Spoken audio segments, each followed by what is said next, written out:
A story I heard about Charlie Kirk came from Frank Turek, who's a Christian apologist. And Frank said that for Turning Point USA to survive, it's done on donations. And some gentleman came and Frank said offered Charlie a lot of money for his organization. Now he said, I just have one request. Could you talk about Jesus less? And Charlie said, no, thank you for wanting to donate, but I think your money be used best somewhere else. Not here. Daddy, I am not going to tone back talking about Jesus Christ. And we have Christian magazines and stuff who have sold out to get money.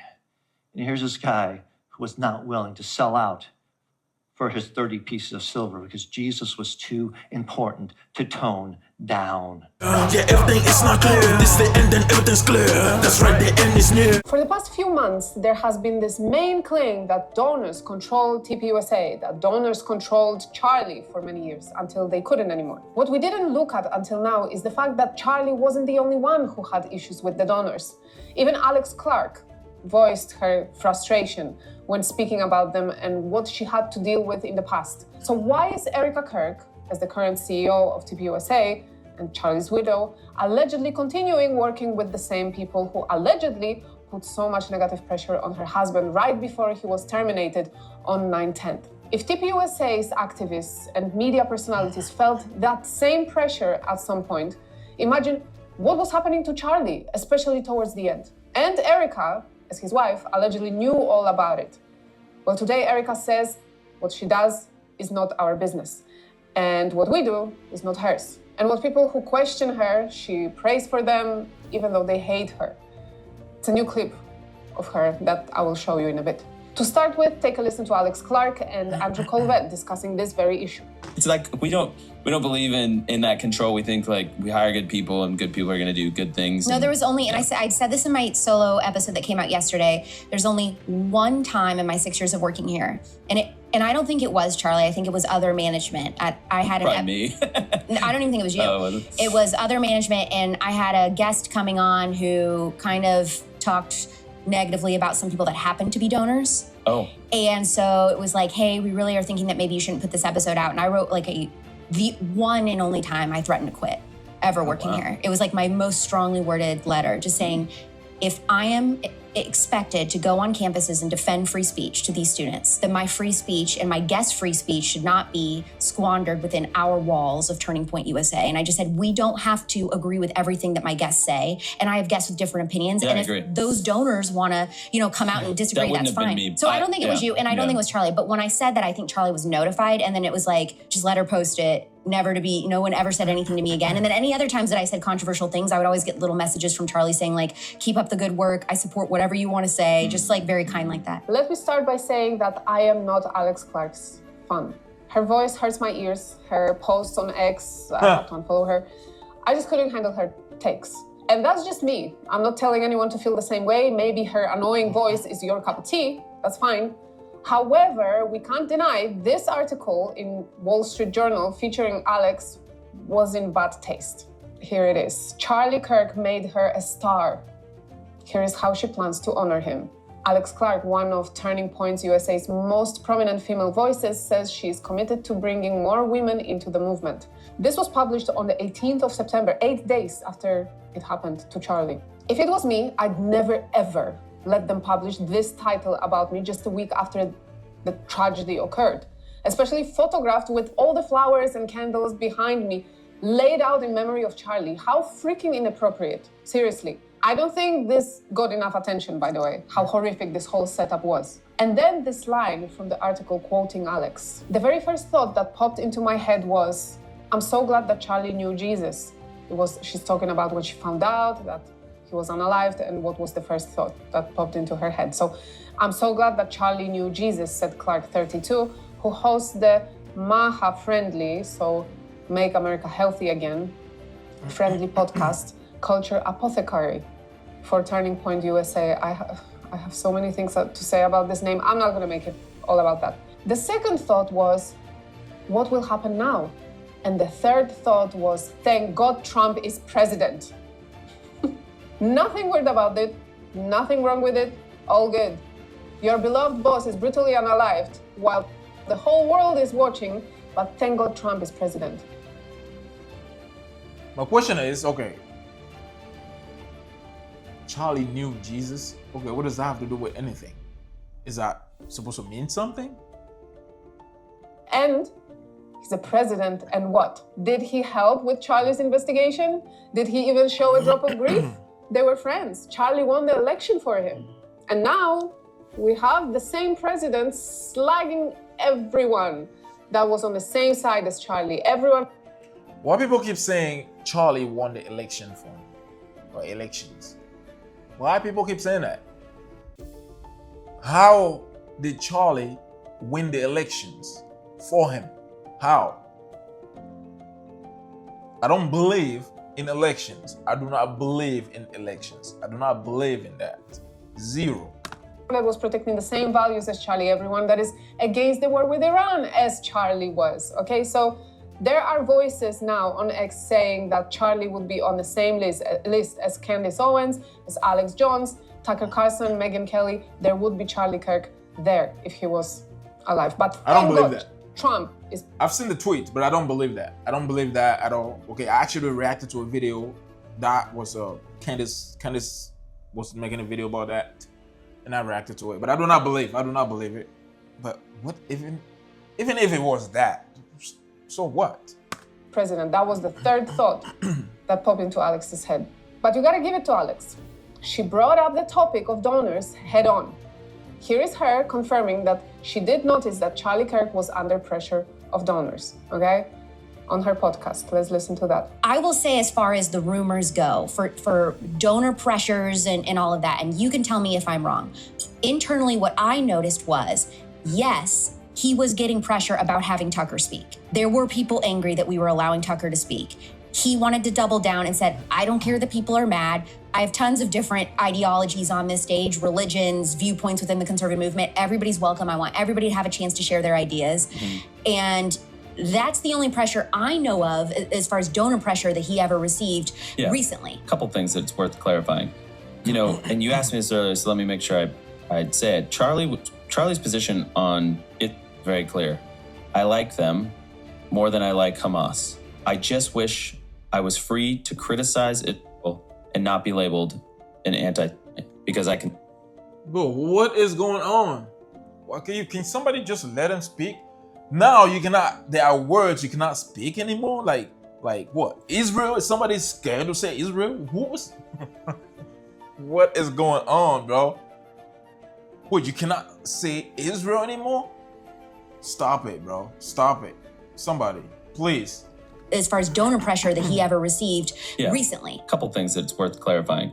You know, and you asked me this earlier, so let me make sure I'd say it. Charlie's position on it Charlie's position on Israel was very clear. But go ahead, say it. Why are you editing these videos, dude? I don't get it. It's so retarded.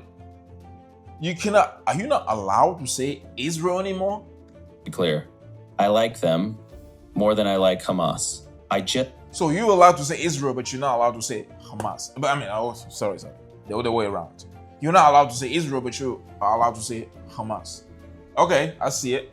I just wish I was free to criticize it. I just wish I was free to criticize Israel. Okay? Israel. I don't get it. People are so scared to say this stuff. And not be labeled an anti. I just wish I was free to criticize Israel and not be labeled anti-Semite. That's it, bro. Say it.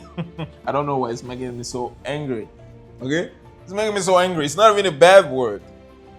But we're not allowed to say, we're not allowed to say these things anymore. We're not allowed to say Israel. We're not allowed to say anti-Semitic.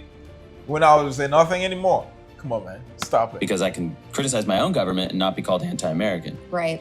But why do I have more freedom to do, that and not criticize, a foreign government? And he was really upset that there was this sort of clampdown on the freedom of expression, the freedom of ideas, free speech when it came to a foreign government. And I will say this, he felt like he had earned the right as a friend of the people over the years and all.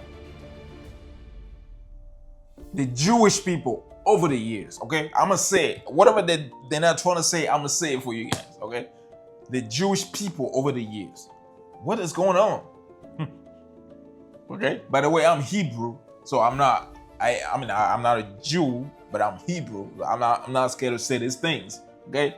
So all of the things that he had done, he felt like his bona fides in that respect were unassailable and that he should have the freedom to say, hey, it's time to end the war. Hey, it's time to stop the killing. But, you know, when you, with Tucker, for example, yeah, I mean, we took some pushback, we lost some donors. And what's interesting is it wasn't necessarily Jewish donors, although there was. It wasn't necessarily Jewish donors, okay? Jewish donors.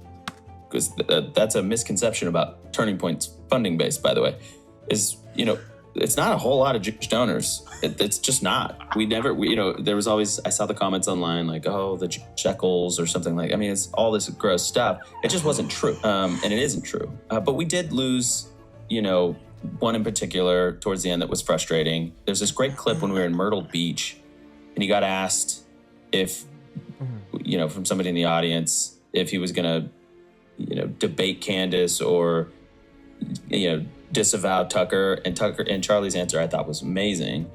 I remember he came off stage. He's like, "Do you like that one?" And I was like, He would always ask that for reassurance. Yeah. He always loved like, "Did you see that? Did you listen? Yeah. Do I look good? Was that a good clip? Do you think that'll go viral? Yeah. And I remember saying like, "Yeah, I thought it was amazing. It was morally so crystal clear." And he basically said, "I don't appreciate being morally blackmailed." And you know, and every time people would say that to him, he would dig his heels in. It's like, well, maybe Tucker's going to give 2 speeches now to MFest. Yeah. Or maybe I'll invite so-and-so. So this was at the beginning, like a month after Charlie passed, when Andrew Colvett, I think, still felt confident to freely speak on the matter, not thinking he will get caught in some chocolate theory. But it's interesting how things change over time and how casual they try to make this topic sound. Yeah, Charlie didn't like that he couldn't say one bad thing about Little Hat's politics.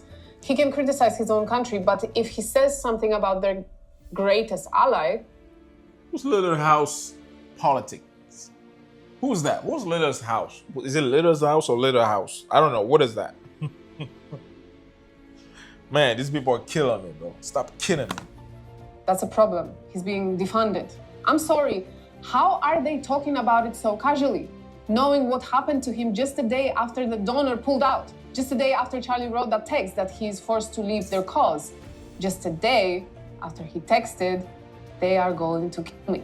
But listen to another thing Andrew said. I think that's the key. It's like Charlie was a friend of the people and a friend of the people. Did he have opinions about the prosecution of the war?